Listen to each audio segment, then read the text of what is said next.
इस वक्त की बड़ी खबर सीधा सीरिया से। ईरान ने अमेरिकी हमलों का बदला शुरू कर दिया। ईरान की तरफ से सीरिया में मौजूद अमेरिकी बेस पर बड़ा हमला किया गया है। इस तरीके की खबरें छप रही हैं, मीडिया में इस तरीके की सुर्खियां बन रही हैं। अमेरिकी बेस पर हमले से मिडिल ईस्ट के देशों में कोहराम मचा हुआ है। इस वक्त की बड़ी खबर, अब क्या अमेरिका इस हमले का बदला लेगा? क्योंकि अमेरिका ने यह कहा था कि ईरान ने अगर किसी भी अमेरिकी बेस को टारगेट किया, नुकसान पहुंचाने की कोशिश की, तो उसका अंजाम फिर इजराइल, माफ कीजिएगा, ईरान भुगत नहीं पाएगा।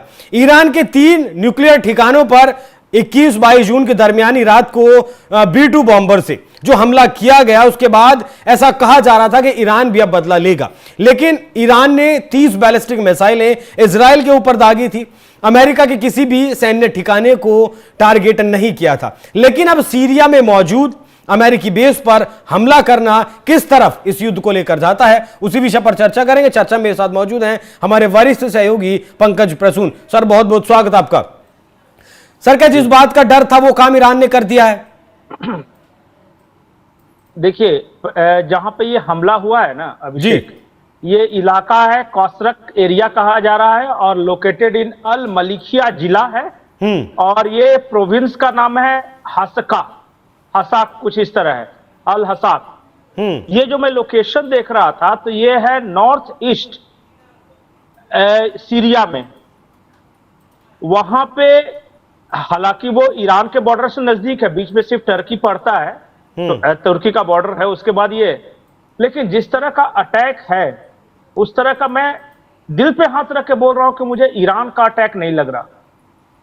क्योंकि अमेरिकी बेस पे अगर कोई अटैक भी करेगा ना तो वो मोर्टार से अटैक करेगा। मुझे ऐसा, इतना बेवकूफ कोई नहीं है कि अटैक में नाम भी आ जाए। मुझे लगता है ये किसी ने फॉल्स फ्लैग ऑपरेशन किया है। कोई ऐसी शक्ति है जो चाह रही है कि अमेरिकन बेसेस को अटैक का बहाना बनाते हुए ईरान और अमेरिका को भिड़ा दे आपस में। अब ये कौन है मुझे नहीं पता, लेकिन मैं अभी देख रहा था, इंटरनेशनल मैगजीन्स वगैरह भी देख रहा था कि जो भी कहां ये खबर आई है वो मोर्टार अटैक का बता रहे हैं। अब ईरान से मोर्टार तो नहीं जाएगा सीरिया में, इसलिए मुझे लग रहा है कि ये ईरान, देखिए ईरान अगर करना होता तो मिसाइल अटैक होता तो एक क्षण के लिए मैं मान लेता। मिसाइल हुआ, ड्रोन हुआ, हाँ ये सब समझ में आता है। लेकिन ये मोर्टार से अटैक है तो इसके 2 चांसेस हैं। या तो ईरान के किसी प्रॉक्सीज ने, कोई छोटा मोटा प्रॉक्सीज होगा, उसने अटैक किए होंगे। यहां पे ये इलाका है, यहां पे हूती विद्रोही हैं, उनका कुछ असर है पर बहुत ज्यादा है नहीं। हमास हिजबुल्लाह का तो खैर सवाल ही पैदा नहीं होता यहां पे। तो 3 ही तो प्रॉक्सीज है ईरान के। मुझे पता नहीं, देखिएगा कल परसों तक ये जब क्लियर होगा तो ये खबर आएगी कि ये जो अटैक करने वाला था अमेरिकन बेस पे, वो जानबूझकर एक न्यूज बनाना चाहता था वर्ल्ड वाइड कि मिडिल ईस्ट में अमेरिकन मिलिट्री बेस पे अटैक हुआ है और ईरान ने किया है। हालांकि सबसे पहले ईरानियन मीडिया ने इसे रिपोर्ट किया। ईरानियन मीडिया ने सबसे पहले दिखाया कि अमेरिका का एक बेस है, वो हस्का जो प्रोविंस है वहां पे, और वहां पे अटैक हुआ है। लेकिन ईरान ने यह नहीं कहा कि हमने अटैक करवाया है। अब ये बाकी दूसरी जो यूरोपियन मीडिया है और अमेरिकन मीडिया है वो ये कह रही है कि ईरान या उसके प्रॉक्सीज ने करवाया होगा। लेकिन मुझे ऐसा लगता है कि ये किसी की शरारत है, अमेरिका और ईरान को आपस में भिड़ाने की, लड़वाने की। अब ये मोसाद का कोई फॉल्स फ्लैग ऑपरेशन है, मुझे नहीं पता, या फिर अभी आज सुबह में सीरिया में एक और बड़ी घटना हुई है। संडे को सीरिया में आपको पता है कि वहां के रहने वाले ईसाई सब चर्च में जाते हैं प्रेयर करने के लिए। तो एक साथ कई चर्चेज में धमाके हुए और एक जगह तो जो उनका जो राजधानी है डेमस्कस का एक चर्च है, वहां पे 20-22 लोग मारे गए हैं और 50 से अधिक घायल हैं।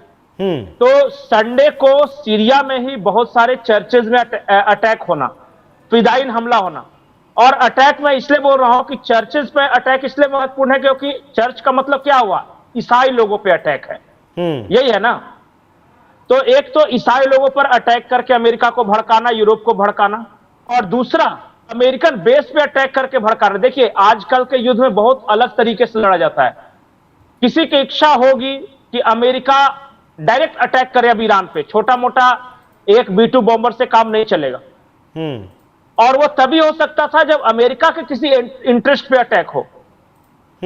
तो सबसे एक सॉफ्ट कॉर्नर चुना गया। अगर देखिए ईरान को करना होता ना तो वो बहरीन वाले पे करता या फिर इराक वाले पे करता, जहां पे मतलब वो एक प्राइम लोकेशन है, ताकि दुनिया में रजिस्टर्ड भी होता कि हाँ देखो ईरान ये कर सकता है।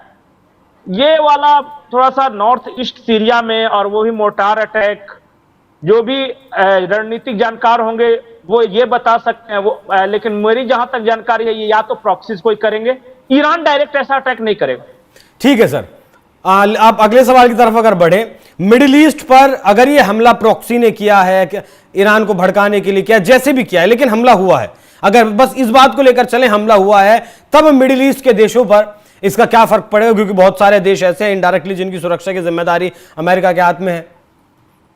बिल्कुल आपने सही सवाल किया, और मेरे यही दिमाग में आ रहा था कहीं ये शरारत अमेरिकन डीप स्टेट की तो नहीं। हो सकता है, कुछ भी हो सकता है। देखिए, और अमेरिका एक चांस चाह रहा है कि देख कुछ तो बहाना चाहिए ना डायरेक्ट अटैक करने के लिए। अब तो आपने B2B बॉम्बर अटैक कर दिया, ईरान ने कुछ नहीं किया, ठीक है, अब आप क्या करोगे? लेकिन कोई ना कोई बहाना तो चाहिए। तो उस बहाने से अब अमेरिका और ईरान जब भिड़ेंगे, तब देखिए असली खेल अब शुरू होता है जब अमेरिका की एंट्री होगी तब। और बहुत सारे वेस्टेड इंटरेस्ट ऐसे हैं जो कि चाह रहे थे कि अमेरिका और ईरान भिड़े। मैं इजराइल की बात नहीं कर रहा हूं, उन वेस्टेड इंटरेस्ट में बहुत सारे ऐसे अरब में और यूरोप में ऐसी शक्तियां हैं जो चाह रही थी कि ईरान और अमेरिका को भिड़ा दे। अब होगा क्या कि अब चूंकि अमेरिकन मिलिट्री बेस पे यह अटैक हुआ है, तो अमेरिका की मजबूरी है रिटेलिएट करना, और रिटेलिएट ये करेगा तो ईरान की जवाब देनी मजबूरी है। और देखिएगा ये अब युद्ध जो है ना वो व्यापक फल, अब असली शुरुआत में तो जो बोलते हैं ना कि वार्म अप हो रहा था इजराइल के साथ और ईरान के साथ, जब अमेरिका एंट्री करेगा तब देखना है कि अमेरिका क्या करेगा। क्या अमेरिका हवाई हमलों तक सीमित रहता है जैसा इजराइल कर रहा है वो करेगा, या फिर ये लैंड पे भी कुछ उतरने की लैंड में तो नहीं कर रहा है? उतारेगा सर सेना। पिछला जो ट्रैक रिकॉर्ड अमेरिका का रहा है, लैंड में तो नहीं उतारेगा। अफगानिस्तान में उसने देखा, वियतनाम में उसने देखा, उसके साथ क्या हुआ। नहीं, लेकिन अगर अमेरिका ने अपने प्रॉक्सीज के जरिए सऊदी के थ्रू या पाकिस्तान के थ्रू या अफगानिस्तान के थ्रू, टर्की भी नाटो सदस्य है, टर्की के थ्रू अगर ईरान में मिलिशियाज घुसाने शुरू कर दिए तब। नहीं सर, आर्मी भी तो 6.5 लाख की आर्मी है ईरान के पास, छोटी मोटी आर्मी नहीं है। इजराइल के पास 1.25 लाख की आर्मी है। क्षेत्रफल बड़ा है, लगभग 1.5 लाख वर्ग किलोमीटर का क्षेत्रफल ईरान के पास है, तो बड़ा हिस्सा है, पहाड़ी इलाका है। ठीक है, लेकिन वहां क्या कह रहे हैं ये पता है ना जी। ये आज ही तो ट्रंप ने सुबह सुबह ट्वीट किया कि अब तख्ता पलट की बारी है। मेक ईरान ग्रेट अगेन, मीगा, उन्होंने खुद कहा है आज ट्रंप ने, उनका ट्वीट देख लीजिए आज सुबह का। जी जी जी। इसका मतलब कि तख्ता पलट करने की वो कोशिश कर रहा है। तो खुमैनी दुश्मन है ना, सारा ईरान में सबसे थोड़ी तो लड़ना है। हाँ, तो ईरान भी कह रहा है और इजराइल भी और अमेरिका दोनों इस बात को कह रहे हैं। आपने नाटो का जिक्र किया, नाटो का आपने जिक्र किया, अगर ईरान का कोई भी हमला अमेरिकी बेस या फिर अमेरिका के ऊपर होता है, तब क्या नाटो कंट्रीज फिर ईरान के ऊपर टूट पड़ेंगी? बिल्कुल नहीं, नॉर्थ अटलांटिक ट्रीटी ऑर्गेनाइजेशन यही तो है कि नाटो के किसी सदस्य पर अगर गैर नाटो कोई सदस्य हमला करता है तो सब मिलकर जवाब देंगे। तो नाटो को लाने के लिए तो ये हमला नहीं करवाया गया। मुझे पता नहीं क्या लग रहा है कि मुझे ये बड़ा गेम लग रहा है। ये देखिए, ईरान ने ये नहीं कराया है और खुद तो बिल्कुल नहीं किया है। अगर ईरान को करना होता ना तो वो मिसाइल अटैक करता। ये मोटार से छोटा मोटा अटैक करना जिसमें कोई घायल नहीं, कुछ हताहत नहीं, सिर्फ एक रजिस्टर करवा लेना कि हाँ अमेरिकी बेस पे अटैक हो गया, अब आ जाओ, अब जवाब देने का समय आ गया। तो ये मुझे लगता है कि ये जो है ना ये फॉल्स फ्लैग ऑपरेशन है, और ये इस युद्ध को निर्णायक मोड़ तक पहुंचाने के लिए ये किया गया है। युद्ध को निर्णायक मोड़ करवाया गया है, मुझे नहीं। अब निर्णायक क्या होगा, खामनेई की हत्या या फिर तख्ता पलट? दोनों होना है। देखिए, अब ये तो मैं बोलूंगा नहीं कि अमेरिका को हरा देगा और अमेरिका पे ईरान का झंडा लहराएगा और नाटो अगर शामिल हो गया तो सारे नाटो पे, ये तो हो नहीं सकता। तो लॉजिकल कंक्लूजन यही है कि बीच में या तो कोई नेगोशिएट कर दे कि किस तरह शांति समझौता हो जाए, जो कि मुझे अभी नहीं लग रहा। पुतिन का कॉल गया सर नेतन्याहू और ट्रंप को? हाँ हाँ, वो गया है, ठीक है, ये सब चलता रहेगा। ठीक है सर। लेकिन अंत में होगा यही कि खमैनी को हटाएगा और उसके जगह पे उसी तरह की डेमोक्रेसी लाएगा जैसे इराक में लाया, सीरिया में लाया, लीबिया में लाया। अमेरिका ने लाया ना डेमोक्रेसी, ईरान में भी ले आएगा। अच्छा, यहां सर एक और मेरे सवाल दिमाग में आया, जिस तरीके से बशर अल असद की जो सरकार थी, जो सत्ता थी, वो रशिया के समर्थन से चला करती थी, लेकिन आज सीरिया में जो राष्ट्रपति बनाया गया है वो अमेरिका का समर्थित है। कहीं इसमें कोई और एंगल तो नहीं जुड़ता है? देखिए, इसीलिए तो सीरिया में तख्ता पलट करवाया ही गया। बशर अल असद जो कि रशिया सपोर्टेड था, रशिया और ईरान दोनों का वो दोस्त था, तो उसको हटा के आईएसआई का निर्माण ही इसलिए किया गया। आईएसआई क्या है पता है आपको? जी। सद्दाम हुसैन जब इराक में था ना, तो सद्दाम हुसैन तो मारे गए, लेकिन उनके लोग जो लड़ने वाले थे उनका क्या हुआ? तो उनमें से बहुत ऐसे थे जो जान बचाने के लिए अमेरिका की शरण में चले गए, तो उनको ज्यों के त्यों रहने दिया गया, सिर्फ उनको हथियार दिए गए, पैसे दिए गए, और बाद में वो वही आईएसआईएस या दाइश के नाम से वो फिर दुनिया में फैले हैं, और दूसरे कोई नहीं है वो। और फिर आप देखिएगा कि उधर इसे सबसे पहले अटैक होता है और सीरिया में एक एक करके तख्ता पलट हो जाता है और आईएसआईएस के लोगों को बैठाया जाता है, दाइश के, और उसे जाके डोनाल्ड ट्रंप हाथ मिलाते हैं, कहते हैं बहुत यंग, डायनेमिक, डैशिंग पर्सनालिटी हो, चाय भी पीते हैं, तो यही बोलते हैं ना। हाँ, चाय पीते हैं, बस यही कहानी है जी। ठीक है सर। अब देखना दिलचस्प रहेगा कि ये इसकी जांच पड़ताल में क्या कुछ आता है।